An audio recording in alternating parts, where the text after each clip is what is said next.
Halo, perkenalkan nama saya Kuku. Di kesempatan kali ini, kita akan membahas mengenai pengolahan energi terbarukan PLTSA Bantar Gebang. Buat teman-teman yang belum tahu, yuk kita simak pembahasan berikut ini. Di daerah Jabodetabek, khususnya DKI Jakarta, masalah sampah masih menjadi permasalahan yang sulit untuk ditangani sampai sekarang. Hal ini menjadi masalah serius bagi kita dan harus segera dicari solusinya. Beberapa upaya telah dilakukan untuk mengatasi persoalan sampah yang ada di perkotaan, seperti membuat peraturan dilarang membuang sampah, aksi peduli lingkungan, program bank sampah, sampai program pendaur ulangan sampah. Semua ini bertujuan untuk mengurangi volume sampah yang semakin menumpuk. Namun, hal tersebut tak bertahan lama. Nyatanya penumpukan sampah di daerah Jabodetabek, khususnya DKI Jakarta, tetap meningkat setiap tahunnya.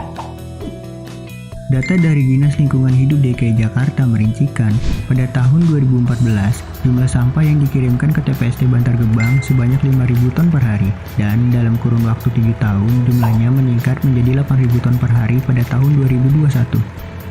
36% dari jumlah tersebut atau sekitar 3.000 ton merupakan sampah plastik yang didominasi oleh sampah plastik sekali pakai. Hal tersebut membuat tempat pembuangan sampah kelebihan kapasitasnya, sehingga pengolahan sampah menjadi kurang optimal.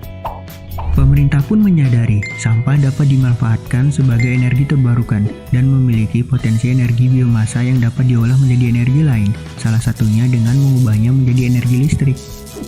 Sebelum mengetahui lebih lanjut mengenai pemanfaatan sampah sebagai energi terbarukan, kita harus tahu terlebih dahulu apa itu energi terbarukan. Energi terbarukan merupakan sumber energi yang berasal dari alam.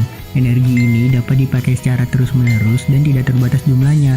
Dengan memanfaatkan perkembangan teknologi yang semakin canggih, energi ini dapat menjadi sumber energi alternatif bagi kita semua. Di beberapa negara di dunia, mereka telah mengembangkan teknologi energi terbarukan pengolahan sampah dengan membangun sebuah infrastruktur pembangkit listrik tenaga sampah. Di Indonesia sendiri, pemerintah saat ini sedang membuat program pilot project dengan membangun infrastruktur pembangkit listrik tenaga sampah di 12 kota di Indonesia. Dan salah satu dari program tersebut terletak di TPST Bantar Gebang dengan nama PLTSA Merah Putih. Diresmikan oleh pemerintah pada tanggal 25 Maret 2019, PLTSA Merah Putih menjadi PLTSA pertama yang didirikan di Indonesia. PLTSA Merah Putih berfokus sebagai tempat observasi sekaligus pengembangan teknologi pengolahan sampah menjadi energi listrik. PLTSA Merah Putih menggunakan bahan bakar sampah berkapasitas 100 ton per hari dengan teknologi thermal yang dapat menghasilkan energi listrik dengan cepat dan tentunya ramah lingkungan. Sampah yang dapat diolah di PLTSA Merah Putih pun memiliki kriteria khusus, yaitu dengan memanfaatkan sampah-sampah plastik sekali pakai atau sampah yang tidak memiliki nilai ekonomis. Sampah-sampah yang diangkut dari rumah-rumah kemudian akan masuk ke area pre-treatment. Pada proses pre-treatment ini, sampah akan dipilah kembali dengan proses penyaringan maupun dengan proses manual. Setelah melalui proses pre-treatment, sampah-sampah yang berhasil dipilah selanjutnya akan dibawa ke area bunker yang berada di PLTSA Merah Putih. Sesampainya di bunker, sampah tidak langsung dibakar, melainkan didiamkan terlebih dahulu. Hal ini bertujuan untuk mengeringkan sampah dari sisa-sisa air yang terkandung di dalamnya. Sampah yang sudah mengering selanjutnya akan masuk ke proses pembakaran dengan diangkut menggunakan crane grabber.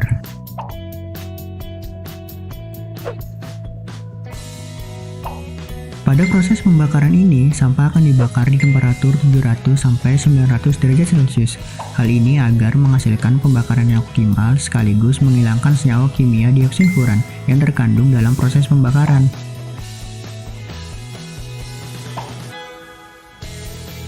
Hasil dari abu pembakaran selanjutnya akan dikumpulkan dan kemudian abu tersebut akan diolah kembali menjadi bahan pembuatan paving block.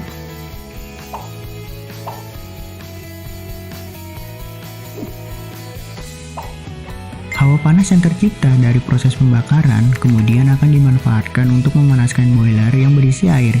Uap panas yang dihasilkan digunakan untuk memutar turbin yang menggerakkan generator listrik.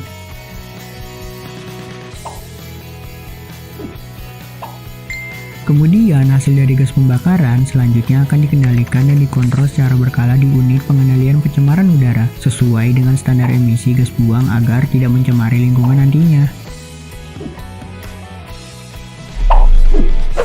Tentunya dengan adanya program pilot project pembangkit listrik tenaga sampah ini dapat menjadi solusi dalam permasalahan sampah yang ada di perkotaan, sekaligus memanfaatkan sampah menjadi energi alternatif.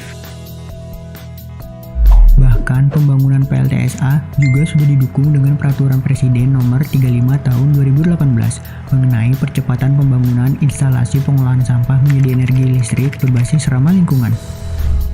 Dan diharapkan dengan dibangunnya PLTSA ini sangatlah berguna dalam menyokong segala aspek kehidupan untuk masa yang akan datang.